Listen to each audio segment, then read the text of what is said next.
Hello दोस्तों, welcome to my channel. और आज हम बात करेंगे डिसोल्यूशन में S1, S2, S3 स्टेज के बारे में। इस कॉन्सेप्ट को समझने के लिए हमें सबसे पहले डी और क्यू को समझना ज़रूरी है। जो डी और क्यू होता है वो एक स्पेसिफिक टाइम पे कितना रिलीज होता है हमारा ड्रग। बात करेंगे S1, S2, S3 में कितने कितने यूनिट डीजो लगता है। तो फर्स्ट वन में 6 यूनिट लगता है, S2 में लगता है आपका 6 और S3 में लगता है आपका 12।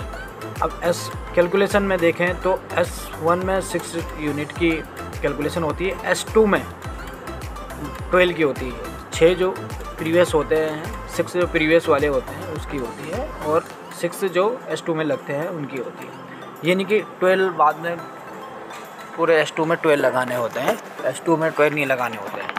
S1 में जो 6 है उन 6 का जो रिज़ल्ट है और जो S2 में 6 है उन रिज़ल्टों का मीन निकाला जाता है, इसलिए उसे 12 यूनिट दिया गया है। ऐसा ही S3 में देखा जाए तो 24 यूनिट है, तो उसमें 6 प्रीवियस यूनिट S1 की है और 6 यूनिट है S2 की, और 12 यूनिट होती है S3 की। कैलकुलेशन में ये 24 हो जाती है। बात करेंगे इसके एक्सेप्टेंस क्राइटेरिया की, तो S1 में आपकी कोई भी टैबलेट या आपका कोई भी यूनिट है, आपका जितनी आपकी लिमिट है क्यू है उससे +5% से कम कोई भी टैबलेट नहीं होनी चाहिए। S2 में इसका एक्सेप्टेंस क्राइटेरिया जो आपकी 12 यूनिट होगी, 12 S1 और S2 मिला के जो 12 होगी, वो उसका जो एवरेज है वो आपका क्यू होना चाहिए, या फिर क्यू से ऊपर जितना भी है, लेकिन एटलीस्ट क्यू होना ज़रूरी है। एंड कोई भी यूनिट अगर सपोज एक टैबलेट कोई कम भी आती है तो आपका क्यू -15%, यानी मतलब आपका अगर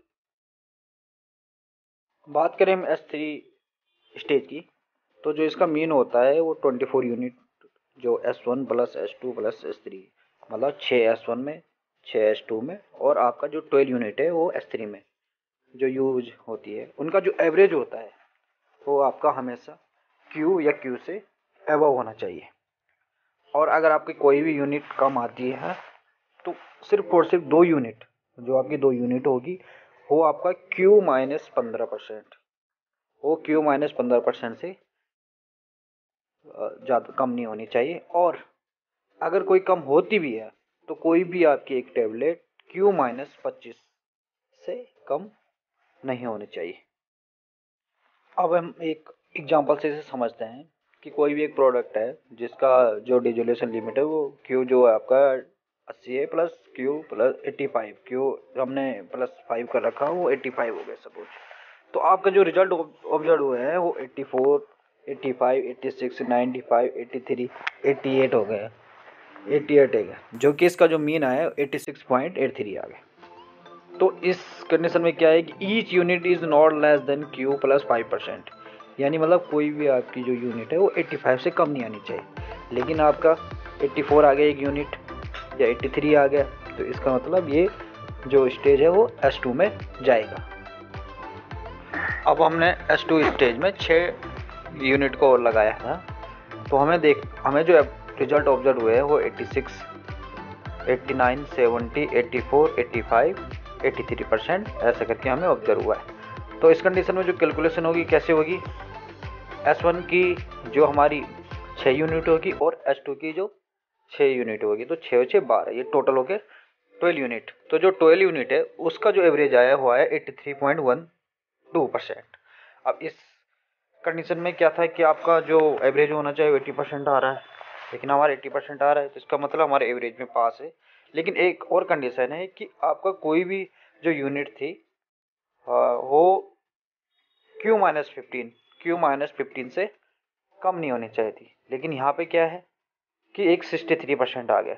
80 -15 कितना होता है, 65 होता है, लेकिन यहाँ पे कितना आ गया 63। इट मीन्स ये जो स्टेज है वो S3 में जाएगा। अब हमने S3 कंडीशन में 12 यूनिट लगाई है, जिसका रिजल्ट ऑब्जर्व हुआ है हमें 84, 89, 88, 89, 82, 69, 70, 60, 75, 90, 94, 70 और 86।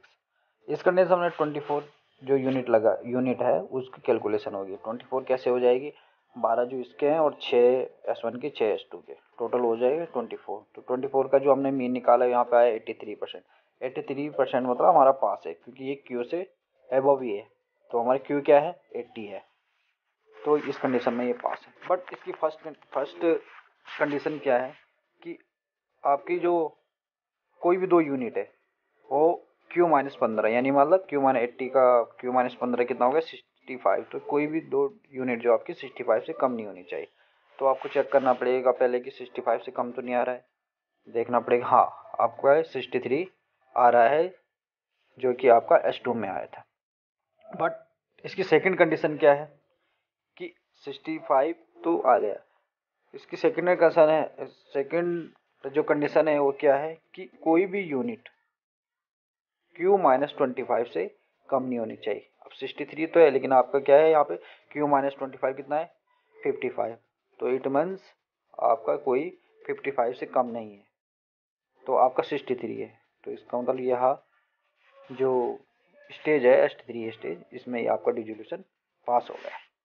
थैंक यू दोस्तों, और आगे भी मेरी नई वीडियो आती रहेगी, तो फिर प्लीज़ मेरा जो चैनल है सब्सक्राइब करें और बेल आइकन को प्रेस करें, ताकि आपको जो नोटिफिकेशन है आपको मिलती रहे।